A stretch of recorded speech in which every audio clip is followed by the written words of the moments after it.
예수 내 맘에 들어와 계신 후 향하여 새 사람 되고 내가 늘 바라던 참 빛을 찾은 곳 주 예수 내 맘에 오심 주 예수 내 맘에 오심 주 예수 내 맘에 오심 물밀듯 내 맘에 기쁨이 넘치는 주 예수 내 맘에 오심 주 예수 내 맘에 들어와 계신 후 망령된 행실을 끊고 머리털보다도 더 많던 내 죄가 눈보다 더 희어졌네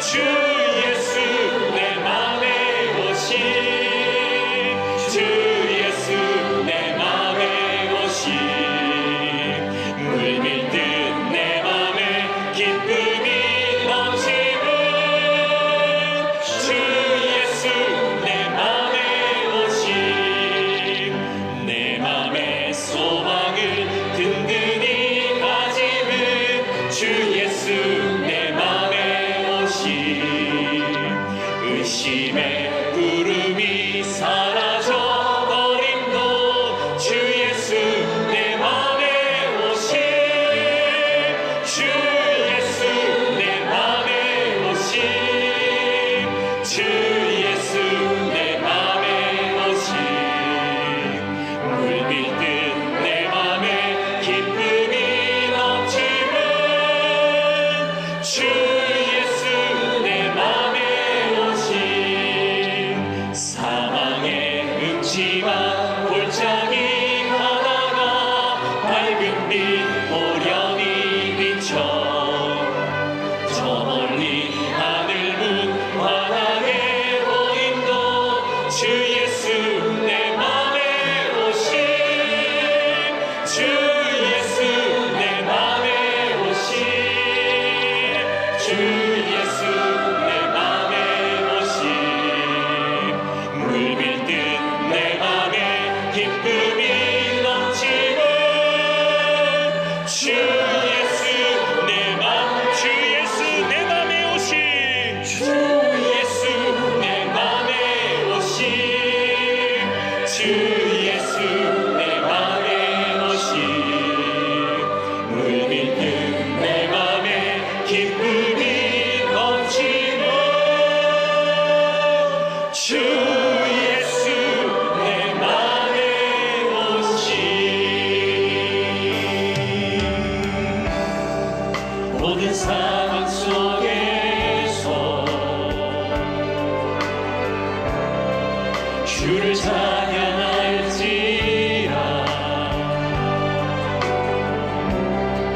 주는 너의 큰 산들 큰 도움이시라 주의 얼굴 구할 때 주의 영을 부르사 크신 사랑 안에서 주를 보게 하소서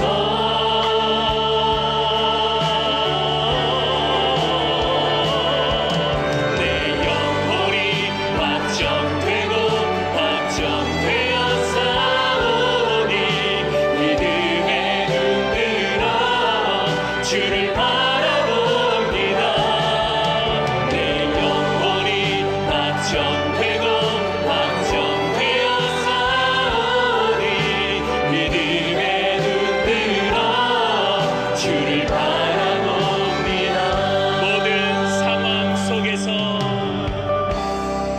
모든 상황 속에서 주를 찬양할지라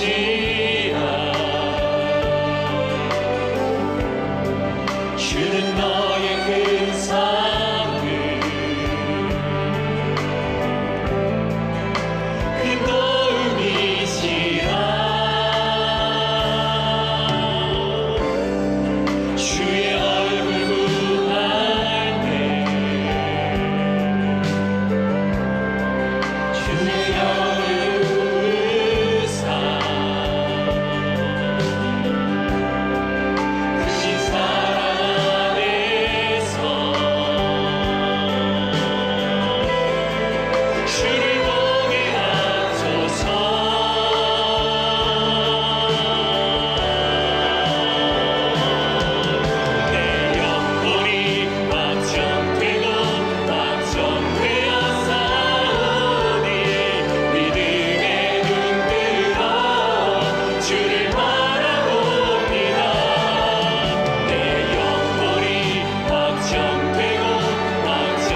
믿음의 눈 들어 주를 바라봅니다. 내 영혼이 확정되고 확정되어 싸우니 믿음의 눈 들어 다시 고백합니다. 내 영혼이 확정되고 확정되어 싸우니 내 영혼이 확정되고 확정되어 싸우니 믿음의 눈 들어 주를 바라봅니다. 내 영혼이 확정되고 확정되어 싸우니 믿음의 눈 들어 주를 바라봅니다. 내 영혼이 확정되고 내 영혼이 확정되고 확정되어 싸우니 믿음의 눈 들어 주를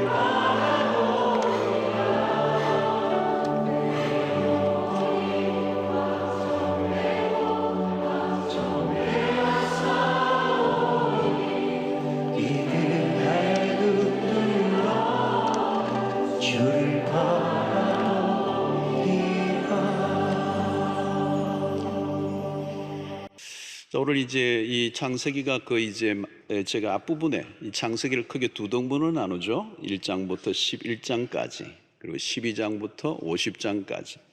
이 앞부분은 사건 중심, 또 12장부터 50장까지는 인물 중심, 그렇게 되어 있습니다. 1장부터 11장까지 인류의 최초의 기원에 관련된, 그래서 우리의 삶의 아주 근본을 이렇게 확인해 보는 매우 중요한 책이 1장부터 11장까지입니다. 오늘 11장 읽었던 본문 가지고 두 번 설교 다음 주까지 하고요.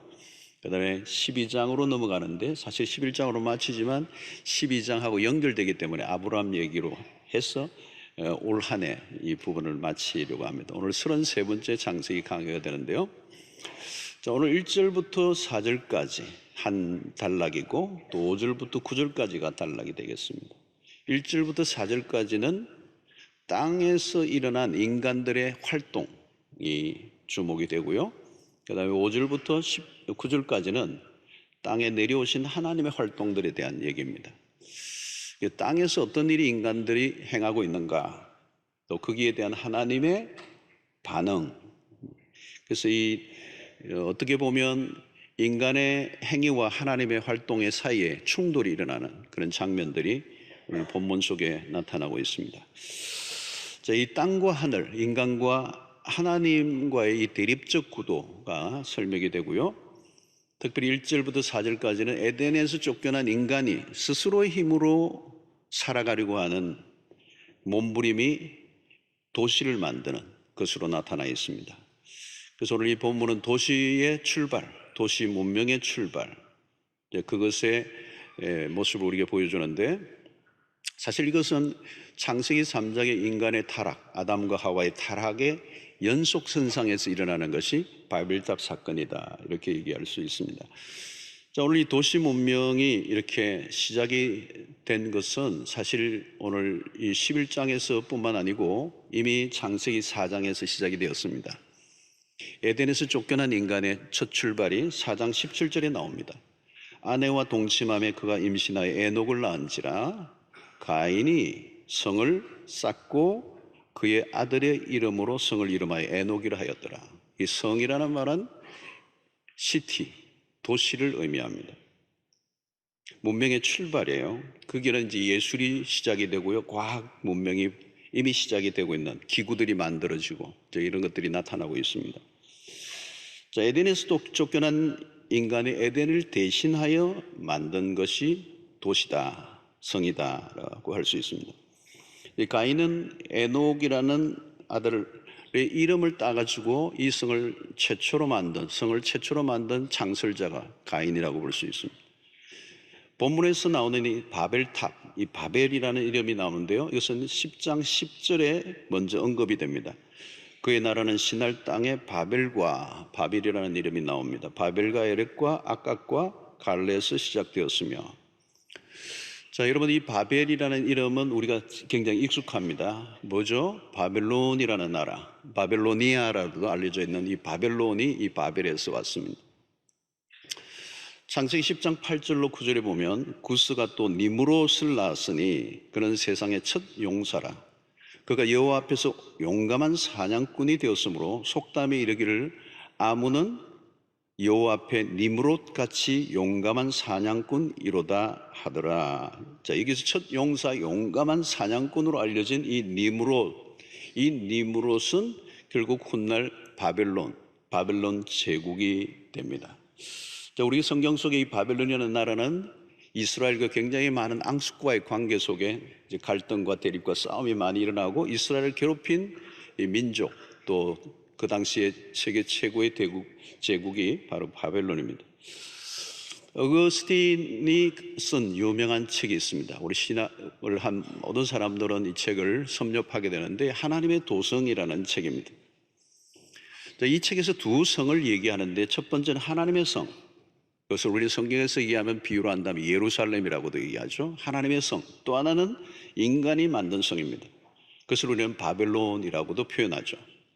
이 인류 역사는 이 두 세계의 대립과 갈등으로 이렇게 다루고 있습니다. 우리가 자세히 보면 뭐 여러 인종 때로는 나라로 구분을 우리가 많이 하지만 성경적 관점에서 특별히 이 어거스틴이 보던 관점은 두 세계라는 거죠. 하나는 하나님을 섬기는 이런 나라, 그것을 상징하는 게 예루살렘이라고 한다면, 하나님의 도성이라고 한다면, 또 하나는 이 인간이 만든 도성, 바벨론이라는 것입니다. 창세기에서 나온 이 바벨론은 결국은 바벨이라고 하는 탑은 어디로 발전됩니까? 요한계시록까지 이어지는데 마지막 요한계시록에서 이 바벨론이 망하게 되는 것을 예언하고 있는 것이죠. 자, 오늘 이 1절을 보면 온 땅의 언어가 하나요 말이 하나였더라. 인류의 최초의 인류는 언어가 하나였다는 겁니다. 얼마나 그게 축복인지 모르겠습니다. 그죠? 우리가 영어를 안 배워도 되고 독일어를 안 해도 되고 이제 그런 언어의 문제가 원래는 하나였다는 겁니다. 자, 이것은 굉장히 모두가 소통이 가능했던 그런 인류에게 주신 하나님의 축복이었는데 인간이 그것을 악용했습니다. 자, 그러면서 어떻게 악용을 했습니까? 3절을 보면 서로 말하되 자, 이 소통이죠. 서로 말하되 자, 벽돌을 만들어 견고히 굽자 하고 이에 벽돌로 돌을 대신하여 역청으로 진흙을 대신하고. 여기서 서로 자, 이 말은 인간의 단결을 의미합니다. 자, 겉으로 보면 문제될 것이 하나도 없어요. 여기에서 벽돌을 만들고 굽고 이런 것들이 문화의 출발을 알리고 있습니다. 자, 문제는 무엇입니까? 그 벽돌로 탑을 쌓았다는 것입니다. 그걸 우리는 바벨탑이라고 합니다. 중요한 것은 이들이 단결을 하여서 탑을 쌓았는데 무엇을 위해, 누구를 위한 것인가 하는 것입니다. 자, 여기서 단합의 문제가 아니라 하나님이 없는, 하나님이 배제된 인간의 연합이 어디로 갈 것인가를 말씀하고 있어요. 그들은 결국은 그 연합을 통하여 인간이 서로 소통하여 이렇게 탑을 쌓고 올리면서 하나님에게 저항하는 문명을 만들어낸다는 겁니다.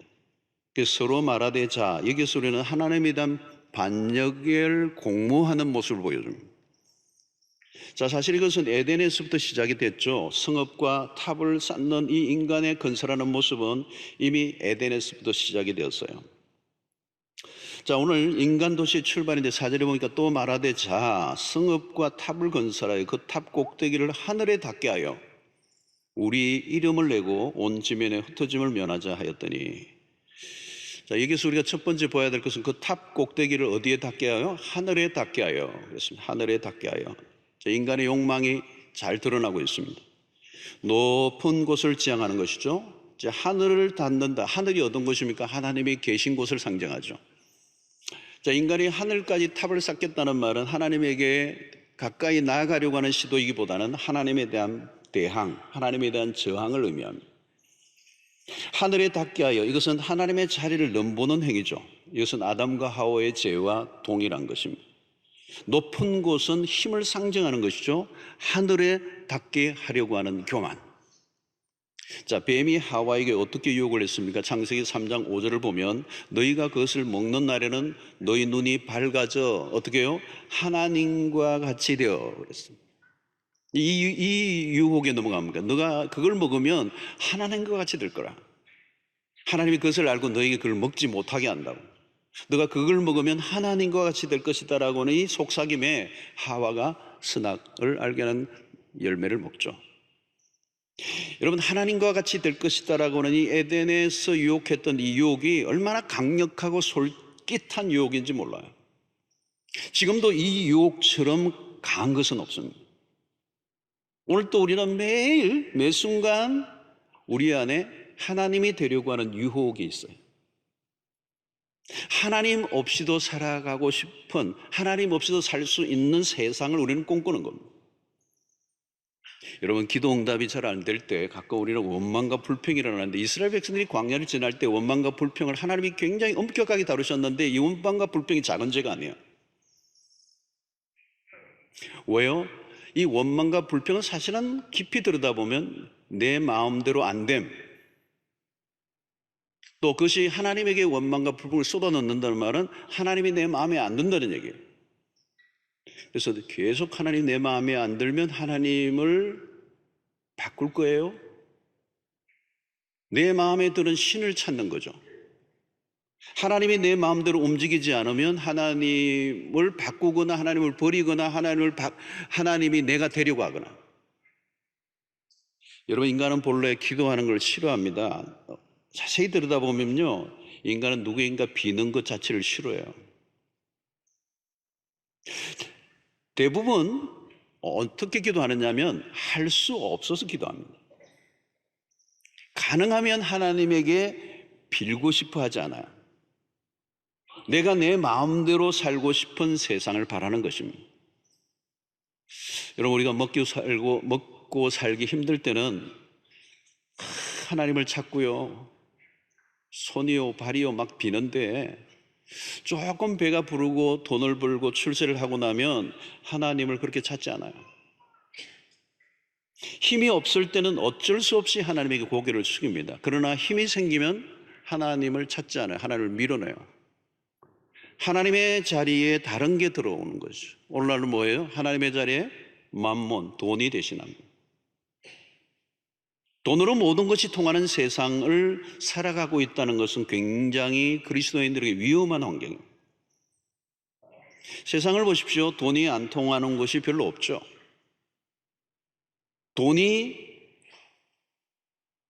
돈으로 모든 것이 통하는 세상 속에 돈이 점점 많아진다는 것은 얼마나 위험한 일인지 모릅니다.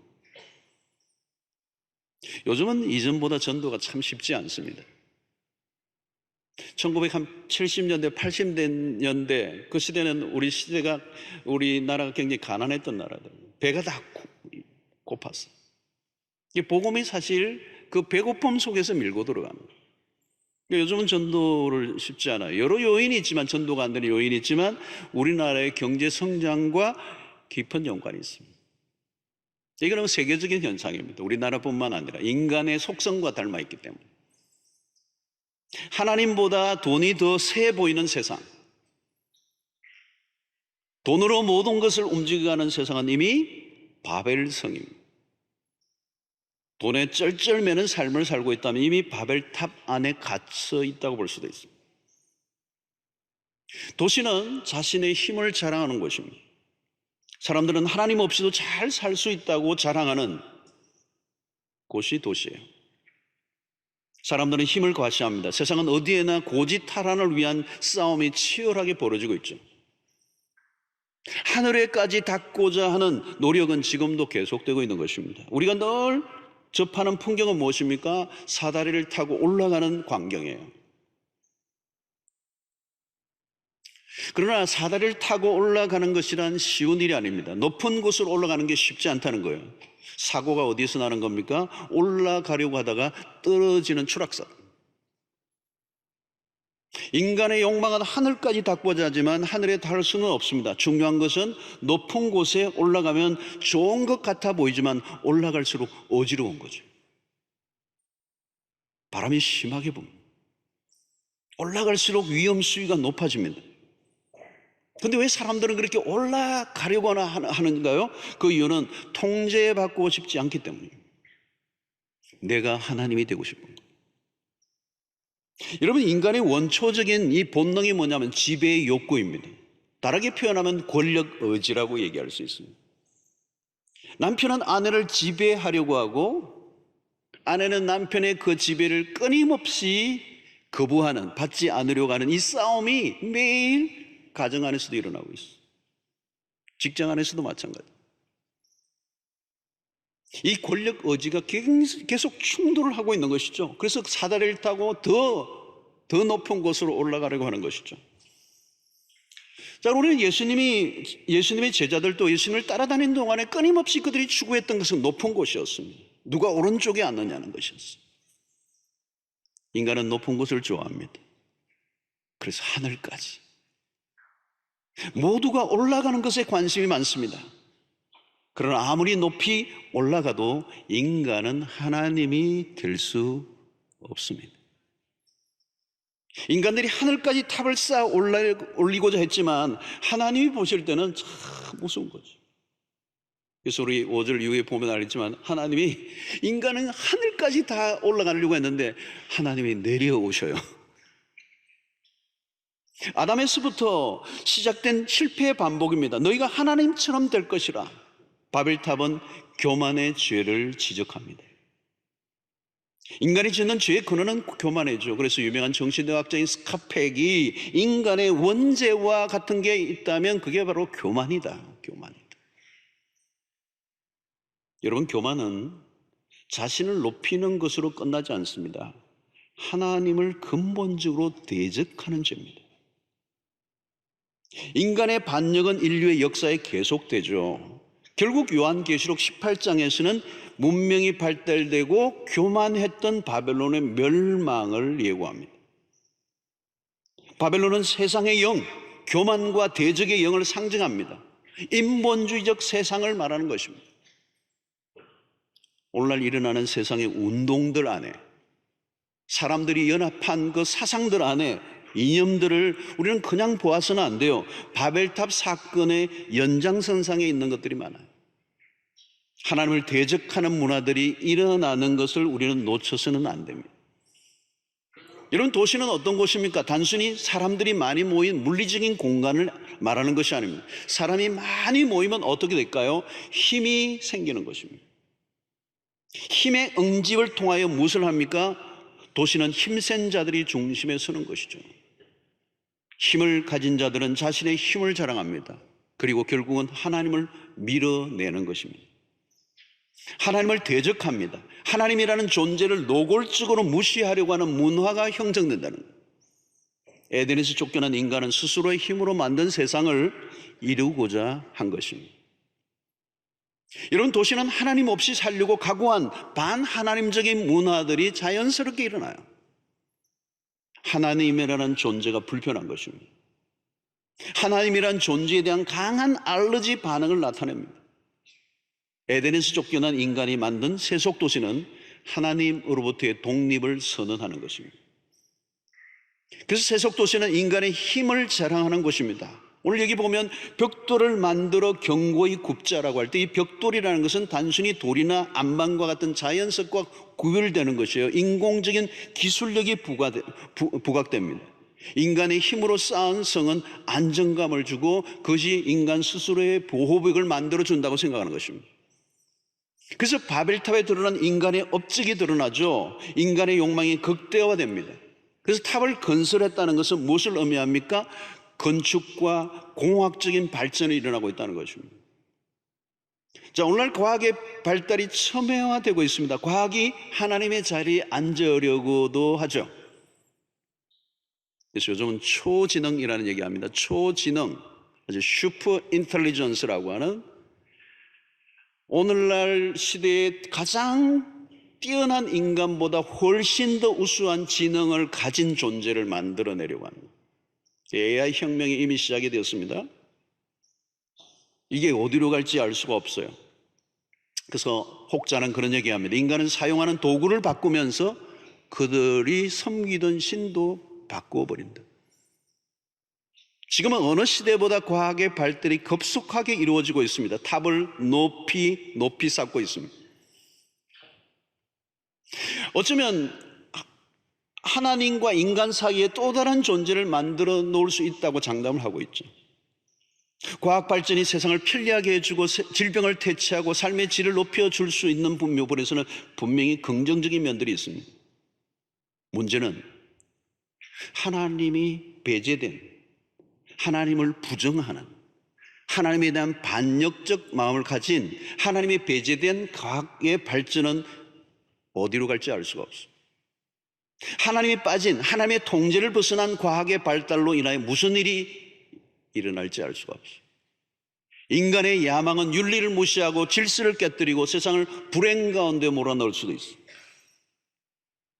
그러나 여러분, 인간의 능력이 아무리 대단해도 하나님의 지혜, 하나님의 능력을 능가할 수는 없어요.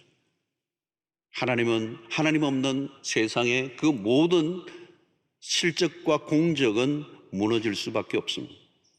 인간은 하나님으로부터 독립하고자 하지만 하나님으로부터 독립될 수 있는 존재가 아니다라고 하는 것을 11장은 우리에게 아주 확실하게 가르쳐주고 있습니다. 하나님이 없는 세상이 과연 이상적인 세상이 될 수 있을까? 이 질문을 우리가 던져야 되는 거예요. 하나님이 없는 이론이 사람들을 옳은 길로 인도해 줄 수 있을까? 하나님이 없는 이념이 세상을 구원해 낼 수 있을까? 하나님이 빠진 지식이나 사상이 세상을 구원해 낼 수 있을까 하는 거예요. 하늘까지 닿고자 하는 인간의 시도는 무모하고 허무하게 끝날 수밖에 없음을 오늘 우리에게 말씀하고 있는 것입니다. 사랑하는 성도 여러분, 지금 열심히 내가 하고 있는 일이 있다면 질문을 해보십시오. 왜? 동기를 물어봐야 합니다. 지금 혹시 나는 바벨을 쌓고 있는 것은 아닌가? 여러분, 바벨은 무너지게 돼 있어요. 그런데 인간은 끊임없이 바벨을 쌓고 싶어 하는 것이죠. 다윗도 한때는 굉장히 위험한 게임을 했어요. 어느 날 인구조사를 하는 거예요. 그때 하나님의 맹렬한 분노를 쐈죠. 왜 인구조사를 했을까요? 이스라엘은 하나님의 왕국과 하나님의 통치 속에 모든 전쟁 속에서도 하나님이 전쟁에 능하신 하나님이 이스라엘의 선봉장이 되셔서 그 싸움을 치르시고 승리를 이끌어 오신 하나님. 이스라엘의 이 왕이 어느 날 자기가 착각을 한 거예요. 자기의 왕국을 꿈꾼 것입니다. 하나님보다 숫자를 더 신뢰했습니다. 여러분, 무엇이든지 내적인 동기를 살펴보아야 합니다. 우리의 외적인 어떤 수와 규모가 자칫하면 우리를 바벨탑을 쌓는 쪽으로 유혹에 빠질 수 있다는 거예요. 아차하면 우리가 바벨을 쌓을 수 있다는 것입니다. 여러분, 우리의 삶 속에 자랑거리가 생기기 시작하면 그때부터 조심해야 돼요.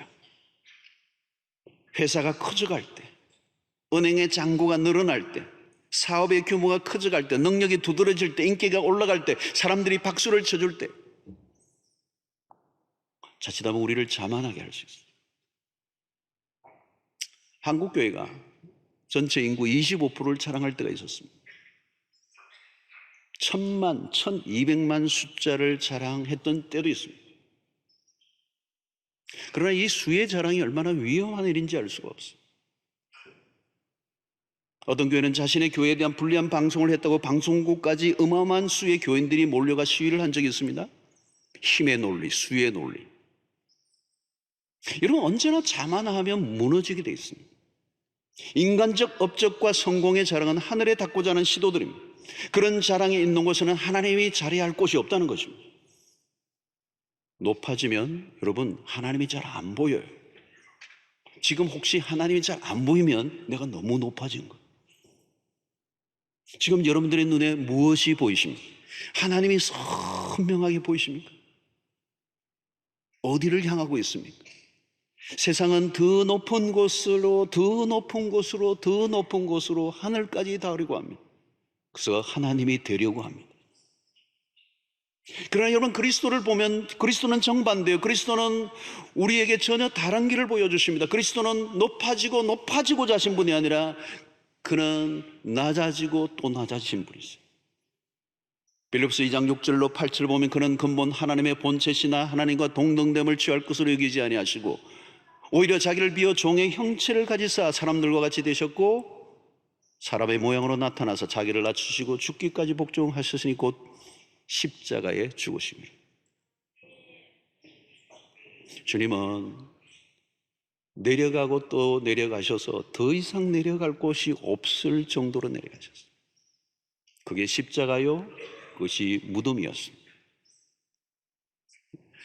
높아지고자 하는 자는 이미 위험한 게임을 시작했습니다.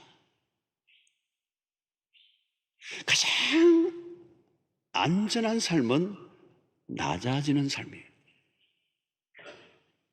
그리스도는 낮아지고 낮아지셨습니다. 가장 안전한 길이 십자가예요. 위험해 보이지만 가장 안전한 길. 그 십자가의 길은 하나님이 보장하시는 길입니다. 그 십자가만이 승리의 길입니다. 그 십자가를 향할 때 우리는 부활을 경험할 수가 있습니다. 여러분, 날마다 십자가를 바라볼 수 있게 되기를 바랍니다. 세상과 다른 길을 가시기를 바랍니다. 높은 곳을 가면 하나님을 만날 수가 없어요. 높은 곳에는 욕망으로 가득한 인간들의 전쟁터입니다. 하나님을 만날 수 있는 곳은 낮은 곳에 있다는 거예요. 낮은 곳에. 왜? 하나님이 낮은 곳에 임하셨기 때문에. 어제도 우리가 이 러브 상자를 만들기 위해서 요트장에 교인들이 모여서 박스를 만들고 하는데 정말 우리 성도들이 제 얼굴을 보니까 다 환하더라고요. 너무 밝아요. 우리가 낮은 곳에 임하고자 하는, 정말 우리의 연약하고 소외되고 남들이 관심 갖지 않는 곳에 다가가려고 하는 마음으로, 낮아진 마음으로 박스를 싸고 있는 모습이야말로 그리스도의, 세상에 아무런 칭찬을 해주지 않아도, 카메라를 갖다 대주지 않아도, 신문에 대서 특별히 하지 않아도 그냥 연약한 이웃에게 다가가려고 하는 우리의 마음 자체가 행복한 거예요. 우리 해마다 우리 부목사님들과 함께 아주 이 차가 들어가지 않는 언덕이 많은 동네에 연탄 배달을 지금 여러 해 하고 있어요. 그날을 보면은 우리 부목사님들이 다 어떻게 얼굴이 밝은지 몰라요. 그 일을 하는데 이 연탄을 메고 끙끙거리면서 오고 가는데도 어떻게 그렇게 행복한지 모르겠어요. 저도 가서 이렇게 하는데 6장 매니까 그게 보통이 아니더라고요. 6장을. 그래서 우리 저보고 부목사님들 6장이면 나는 4장만 매도 된다 그러는데 자존심이 있지 안 되겠더라고요. 6장을 메고 올라가는데 4장 할 걸, 그런 생각이 들 때가 있었어요. 내가 얼마나 행복한지 몰라. 높은 곳으로 가면 우리가 찾는 게 없어요. 낮은 곳으로 임하신 그리스도를 우리가 따를 때 그곳에 하나님이 계시고, 그곳에서 우리는 십자가를 만나고 그곳에서 부활을 경험하는 역사가 있게 될 줄로 믿습니다. 바벨탑을 쌓는 또 다른 목적이 뭐예요? 여러분, 사절을 보니까 우리 이름을 내고, 명성, 명예, 평판, 사람들은 자기의 이름을 남기고 싶어 합니다. 창세기 6장 4절에 보니까 당시에 땅에는 네피림이 있었고 그 후에는 하나님의 아들들이 사람의 딸들에게로 들어와 자식을 낳았으니 그들은 용사라 고대에 명성이 있는 사람들이었더라. 명성. 바벨탑을 쌓은 인간의 목적은 스스로의 이름을 내기 위해서, 우리의 이름을 내고, 이것도 여러분 원초적 본능이죠. 거대한 싸움입니다. 사람들은 일평생 자신의 이름에 목을 맵니다. 이름이 널리 알려지고 오랫동안 많은 사람들에게 알려지기를 원합니다. 그것을 우리는 성공이라고 말합니다. 문제는 무엇입니까? 하나님의 이름이 아닌 하나님의 이름보다 자신의 이름이 높아지기를 원하는 것.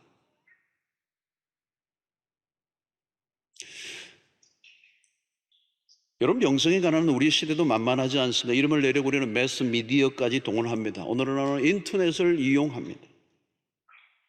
이 명성은 곧 인기와 돈과도 연결됩니다. 어디를 가나 우리는 그 이름에 목을 매죠. 그리고 그 이름에 내 이름을 확인합니다. 내 이름.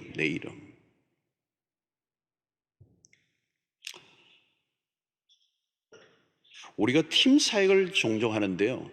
저도 우리 여기 사역 와서 팀 사역을 굉장히 많이 강조하는데 팀 사역이 좀 힘들더라고요. 왜 힘든가 보니까 혼자서는 우리가 일을 잘하지만 함께 잘하지 못하는 이유가 뭘까요? 내 이름, 개인의 이름은 드러나지 않거든요. 열심히 하지만 내 이름이 묻히면 은근히 손을 떼버립니다. 자기 이름이라는 우상을 경계해야 돼요. 우리는 하나님에게 영광을 돌리기보다 나의 업적을 기리려고 하는 유혹을 받을 때가 있습니다. 우리의 열심이나 의욕은 칭찬할 만합니다. 그러나 언제나 그 끝에 찾아오는 유혹이 문제예요. 열심히 하고 난 다음에 마음 안에 꿈틀거리고 있는 것. 우리는 선한 일을 하고 자기 이름을 꼬리표로 달아놓고 싶어요.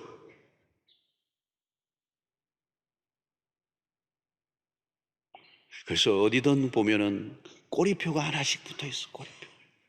나 누구 기정했음.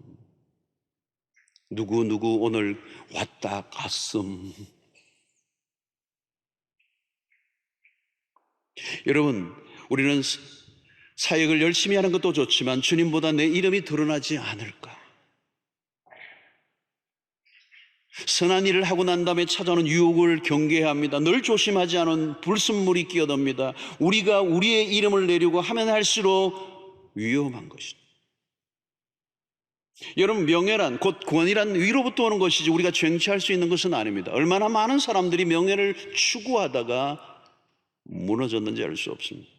주님은 마귀로부터의 시험을 받으셨습니다. 두 번째 시험을 보면 사실은 엄격하게 말하면 너가 유명해지라는 유혹이에요. 그러나 여러분, 우리의 이름은 중요하지 않습니다. 아무리 드러내고 싶고 잊혀지지 않으려고 해도 그럴 수 없어요. 명성에 목을 매면 우울해지고 불행해집니다. 그러나 여러분, 우리가 복음을 깊이 경험하고 나면 나의 이름은 큰 의미가 없어요. 우리의 이름보다 그리스도의 이름이 중요해지는 거죠.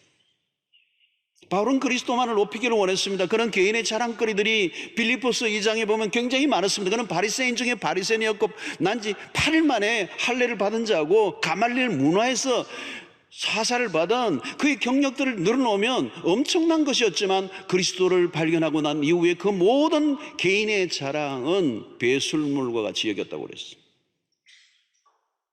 여러분, 인간의 명예는 바람과 같습니다.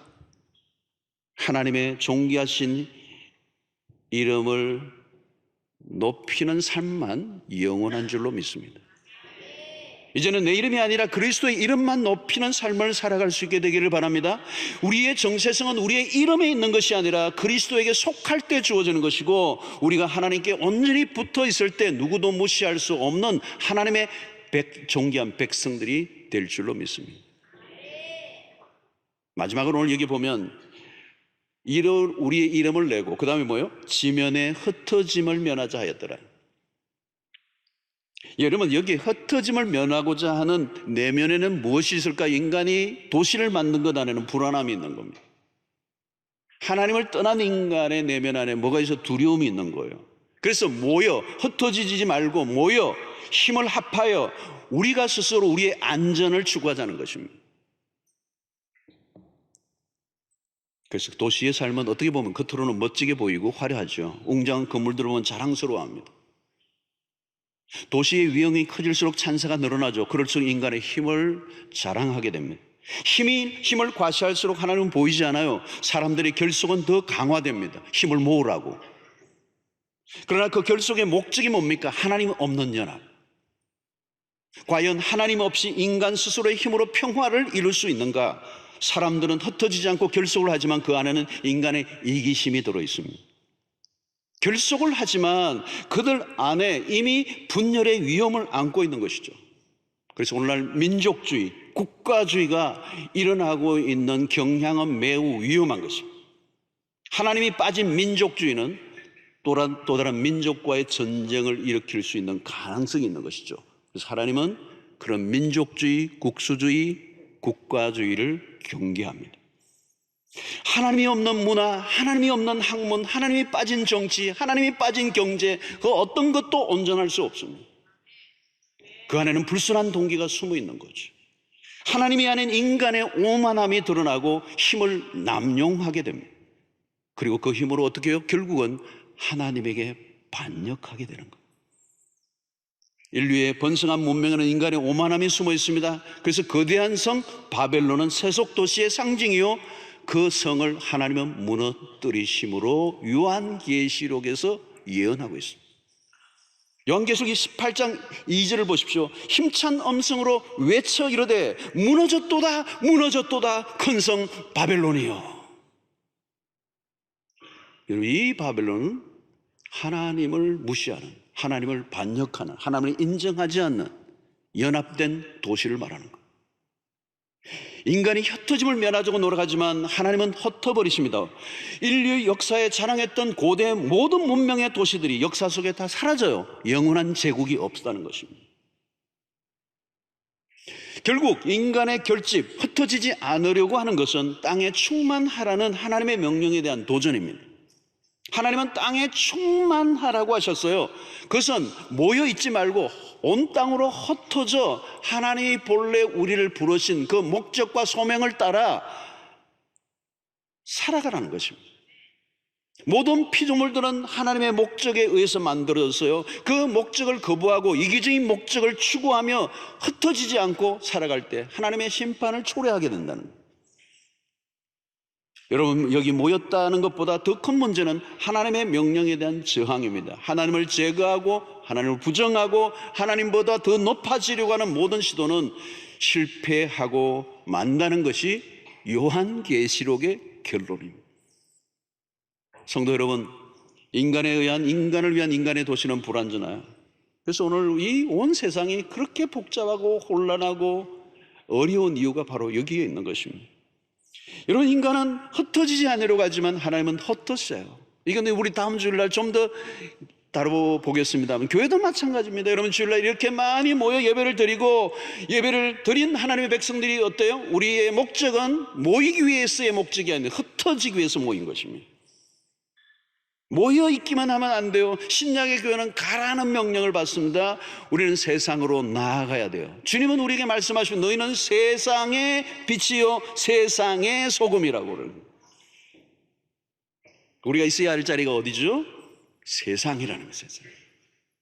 수영로교회는 어딘가? 해운대구, 우이동, 정확한 주소를 제가 모르겠네. 주보에 있어요. 거기가 수영로교회가 아니에요. 여러분, 수영로교회는 여러분들이 오늘 예배를 마치고 있는 그곳이 수영로 주님의 교회들이에요. 교회들. 여러분, 소금을 생각해 보세요. 소금 덩어리는 어떻게, 소금 덩어리가 큰 걸 자랑하면 안 돼요. 소금은 녹아져서 세상의 곳곳에서 스며들어가 소금은 흔적도 없이 세상 안으로 흘러 들어가야 되는 거예요. 우리 소금 덩어리 되게 크지? 그러면 발에 밟힐 뿐이냐? 아무 소용이 없다는 거예요. 여러분, 우리는 힘자랑을 위한 결속과 연합은 안 됩니다. 하나님을 떠나 만든 세상, 하나님을 벗어난 인간의 어떤 시도도 성공할 수 없어요. 인간이 하나님의 자리에 앉는 순간 모든 것은 비극적으로 끝난다는 거예요. 누가 감히 하나님과 맞서 이길 수 있으랴? 하나님을 떠나 만든 것은 혼돈 속에 빠지고 만다는 겁니다. 하나님 없이 헛된 탑을 쌓지 말라는 것입니다. 그러므로 여러분, 우리가 추구할 것은 무엇입니까? 우리가 추구할 것은 오직 하나님의 나라. 우리가 어떤 계획을 하든 어떤 꿈을 꾸든 그 목적이 하나님의 나라를 추구하는 것이고 하나님의 영광을 위한 것이고 그분의 이름을 높이는 것이어야 될 줄로 믿습니다. 예수님이 산상수훈에서 했던 기가 막힌 산상수훈의 한가운데 메시지가 뭔지 아십니까? 6장 33절의 말씀이에요. 너희는 먼저 그의 나라와 그의 의를 구하라. 우리는 한순간도 하나님의 통치 없이 살 수 없고 우리는 언제나 하나님께 의존된 존재고 하나님의 공급, 하나님의 인도, 하나님의 통치 안에서만 존재할 수 있는 인간임을 인정하고 하나님의 자리를 넘보지 말고 내가 하나님 되려고 하지 말고 오직 그 하나님의 하나님 되심을 인정하고 높여드리고 찬양하고 그분의 이름을 만방에 알리는 삶을 살아가는 여러분들 되시기를 주의 이름으로 축원합니다.